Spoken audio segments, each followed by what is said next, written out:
अस्सलाम वालेकुम। As you know कि इस वीक बहुत ज़्यादा फंडामेंटल प्रेशर होने वाला है। उसका रीज़न क्या है? सबसे पहले थोड़ा-सा फंडामेंटल आपको समझा देता हूँ, क्या-क्या चीज़ें हुई हैं। एज़ यू नो कि ईरान और इसराइल की एक जंग चल रही थी जिसके अंदर जिसको स्टार्ट इसराइल ने किया था, उसके बाद बैक टू बैक ईरान ने भी उसके ऊपर उनको जवाबी अटैक्स किए, जिसकी वजह से इसराइल का भी काफ़ी लॉस हुआ, ईरान का भी काफ़ी लॉस हुआ। अब ये चीज़ जब चल रही थी तो इसी दौरान फ्राइडे को डोनाल्ड ट्रंप की तरफ से एक स्टेटमेंट आई कि हम 2 वीक्स तक ईरान के ऊपर कोई अटैक नहीं कर रहे न्यूक्लियर साइट्स के ऊपर। जबकि उन्होंने इस चीज़ का बिल्कुल अगेंस्ट आज संडे को जो है वो न्यूक्लियर साइट्स के ऊपर अटैक कर दिया है। ईरान की 3 साइट्स के ऊपर अटैक किया, जिसकी वजह से जो है वो अब इस वॉर के अंदर अमेरिका डायरेक्टली इन्वॉल्व हो गया। पहले वो इसराइल के थ्रू सपोर्ट कर रहा था, लेकिन अब वो डायरेक्टली इसके अंदर इन्वॉल्व हो गया, जिसकी वजह से ये जंग अब 2 कंट्रीज़ नहीं जबकि बल्कि पूरी वर्ल्ड के एक हाई लेवल के ऊपर, इंटरनेशनल लेवल के ऊपर चली गई है। इस चीज़ का जवाब जो है वो फ़िलहाल ईरान ने अभी तक नहीं दिया इस यूएस को, और वो मुश्किल है कि उनके डायरेक्ट एयर बेसिस पे अटैक करे, लेकिन उसका जवाब उन्होंने 2 तरह से दिए। एक, उन्होंने आज बड़ा हैवी अटैक किया है खैबर मिसाइल का इसराइल के ऊपर, और सेकंड जो है उन्होंने जो वो एक सी वे था अपना उसको ब्लॉक कर दिया, जिसकी वजह से ऑयल की प्राइसेस काफ़ी इंक्रीज़ हो सकती हैं, क्योंकि पूरी दुनिया का तकरीबन 30% का ऑयल जो है वो उसी सी वे से गुजर के जाता है, स्टेट ऑफ हुर्मस जिसका नाम है। अब मार्केट पे इसका क्या इम्पैक्ट पड़ेगा? बहुत ज़्यादा इम्पैक्ट पड़ेगा, क्योंकि जब भी कोई जियोपॉलिटिकल सिचुएशन आती है उसकी वजह से मार्केट पे बहुत इम्पैक्ट आता है।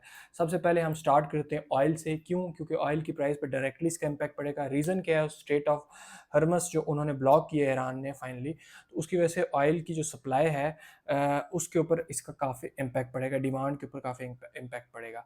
तो अभी ऑयल की प्राइस देखें तो 73.96 के आसपास चल रही है, और बहुत ज़्यादा चांसेस है, बहुत ज़्यादा 90% 95% चांस है कि ये मंडे को गैप अप से ओपन हो, ठीक है? और मैं जो इसको टारगेट देख रहा हूँ वो तकरीबन इस एरिया तक देख रहा हूँ, 87 से $100 तक मैं इसको देख रहा हूँ। अब आप इस पे ट्रेड कैसे कर सकते हैं? सिंपल छोटे टाइम फ्रेम पे आएँ, 4 आवर के ऊपर आएँ, और मार्केट इनमें से किसी भी एरिया की रिट्रेसमेंट देती है, उस पे आप ट्रेड करें। गैप अप ओपन होगा, चांसेस बहुत ज़्यादा हैं, तो अगर गैप अप ओपन होता है तो आपने सिर्फ़ और सिर्फ़ टॉप पे कोशिश करें, ना ट्रेड करें।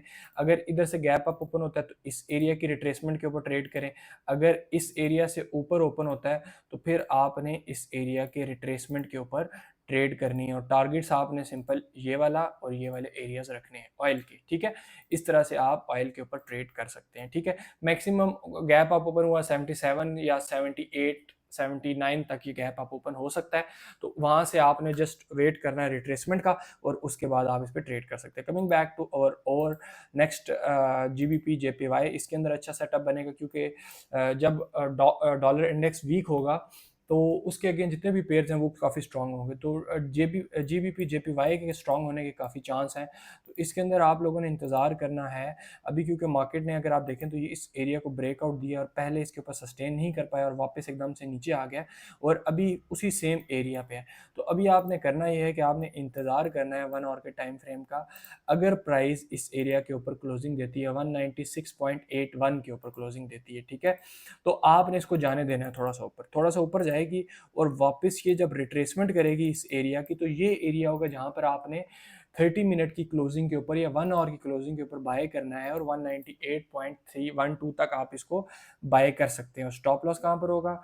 आपका स्टॉप लॉस जो है वो यहाँ से इस एरिया के नीचे, और टारगेट आपका ये होगा। लेकिन आपने इंतज़ार करना है इस सेटअप का कि मार्केट इस एरिया को ब्रेकआउट दे और फिर वापस रीटेस्ट करे और क्लोजिंग दे, फिर आप इसके ऊपर बाय करेंगे, ठीक है?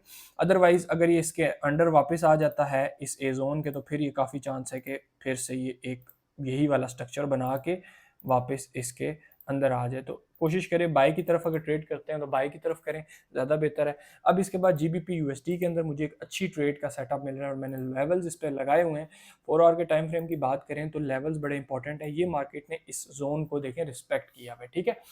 प्राइस एक मार्केट स्ट्रक्चर शिफ्ट कह लें वो किया, प्राइस ने वापस आई इसी प्रीवियस ऑर्डर ब्लॉक पे, ब्रेकर ब्लॉक भी ले रही है और प्रीवियस जोन को भी रिस्पेक्ट कर रही है। तो अभी हमारे पास जो बाइंग के लेवल्स हैं वो मैंने ये जोन मार्क किया हुआ है। मंडे को अगर गैप अप ओपन होता है, ठीक है, और गैप अप ओपन होने के बाद प्राइस इस एरिया से अगर ऊपर जाती है, तो आप लोगों ने सिंपल वेट करना है रिट्रेसमेंट का, छोटे से पुल बैक का गैप को जैसी मार्केट फिल करती है तो आप वहाँ से फिर इसको बाय कर सकते हैं इस एरिया तक, ठीक है। सेलिंग मैं नहीं करूँगा, ठीक है। सेलिंग आप इसमें कोशिश करें ना करें, अगर इस हिसाब से सिनेरियो बनता है तो बाइंग कर लें। अगर सेलिंग की तरफ मार्केट आती है तो फिर आप इंतज़ार करें, प्राइस इस तरह से नीचे आएगी, इसको रीटेस्ट करेगी और फिर एरिया तक आ सकती है, लेकिन मैं इस सेटअप को ज़्यादा प्रेफरेंस दूंगा, ठीक है। इसके बाद हम आ जाते हैं गोल्ड के ऊपर, लेकिन गोल्ड से पहले बीटीसी को भी देखते हैं। बीटीसी की प्राइस में बड़ा एक ड्रॉप आया है और ये एक्सपेक्टेड भी था, क्योंकि ट्रंप जो है वो एज यू नो के मार्केट का क्रिप्टो के हक में बात करता है और डेक्स जो है वो गिरेगा, इसकी वजह से इम्पैक्ट आया है। फियर की वजह से बिटकॉइन की प्राइसेस भी ड्रॉप हुई हैं, इस रेंज को इसने तोड़ दिया है। तो अभी मैं बाइंग का आपको नहीं कहूँगा, आप वेट करें इस एरिया तक वापस रीटेस्ट का 1,01,000 के आसपास।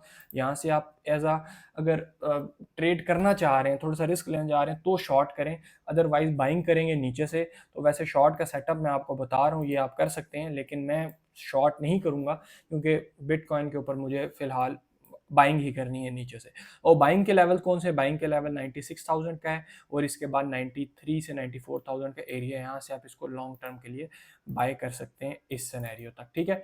और अ, ये मेरे पास बीटीसी के लेवल्स हैं जिसको आप देख के ट्रेड कर सकते हैं। Now coming back to most important currency pair gold. Gold का आपको पता है कि लाजमी इम्पैक्ट पड़ता है जब भी कोई इस तरह की सिचुएशन होती है, जब भी अटैक्स हुए, गोल्ड बुलिश हुआ है, बहुत चांसेस हैं गोल्ड भी गैप अप ओपन हो। तो गैप अप ओपन होता है तो इंतज़ार करें गैप को फिल करने का, उसके बाद ट्रेड करें। और अगर गैप डाउन भी मार्केट ओपन होती है तो मेरे ख्याल से वो एक ट्रैप होगा ताकि सेलर्स को फंसाया जा सके। तो भी आपने कोशिश करना है सेलिंग से दूर रहें, बाइंग करें गोल्ड के ऊपर। कैसे बाय कर सकते हैं? अभी अगर मार्केट फॉर एग्जांपल यहाँ से गैप अप, सारे सिनेरियोज बताऊंगा ध्यान से समझें। अगर गैप अप ओपन होती है मार्केट किसी भी एरिया पे तो आपने फ़ौरन एंट्री नहीं करनी, मार्केट को रिलैक्स होने देना, इंतज़ार करना है लंदन सेशन का या प्री लंदन सेशन का। आपने इंतज़ार करना है कि मार्केट वापस आए, उस गैप को फिल करने चांसेस हैं फिल कर देगी। जब फिल करती है और वहाँ से आपको बाय दिखाती है तो फिर आप इसको बाय करेंगे। ये लास्ट वीक के हाई, जो फ्राइडे हाई था 25 जून का 3450 और 54 का, इसको टारगेट कर सकते हैं और इसको अगर ब्रेक करता है तो फिर ऑल टाइम हाई को टेस्ट कर सकता है गोल्ड नेक्स्ट वीक में। और अगर इसी तरह की सिचुएशन रहती है तो मार्केट इससे भी ऊपर जा सकती है, ठीक है, ऑल टाइम हाई भी क्रिएट कर सकती है। इन केस क्योंकि हर बंदा बाय का सोच के बैठा है और गैप अप का सोच के बैठा है, गैप डाउन मार्केट ओपन होती है तो मेरे पास जो डाउन साइड पे बाइंग के एरियाज है वो मैं आपको बता देता हूँ। 33 36 के पास बाइंग एरिया, और अगर इससे नीचे मार्केट आती है जो कि बहुत कम चांस है तो 3300 से आप इसको बाय कर सकते हैं। और मेरे पास ये टारगेट्स हैं। तो आप देखें मैंने सारी सिचुएशन में लेवल्स आपको बता दिए हैं। ज़्यादा जो चांस है वो इस सिनेरियो के हैं और सेकंड इस सिनेरियो के, इनके अकॉर्डिंग आपने ट्रेड करनी है एंड ट्रेड आपने प्रॉपर रिस्क मैनेजमेंट से करनी है। इसके अलावा चैनल को सब्सक्राइब कर लें क्योंकि इन्फॉर्मेटिव वीडियोस आएंगी इस तरह की। व्हाट्सएप में इसका डिस्क्रिप्शन में व्हाट्सएप ग्रुप का लिंक दे दूंगा, उसको ज्वाइन कर लें जिसमें ट्रेडिंग सिग्नल्स और ट्रेडिंग की हेल्प होती है आपकी। And see you soon in the next video, तब तक के लिए अल्लाह हाफिज़।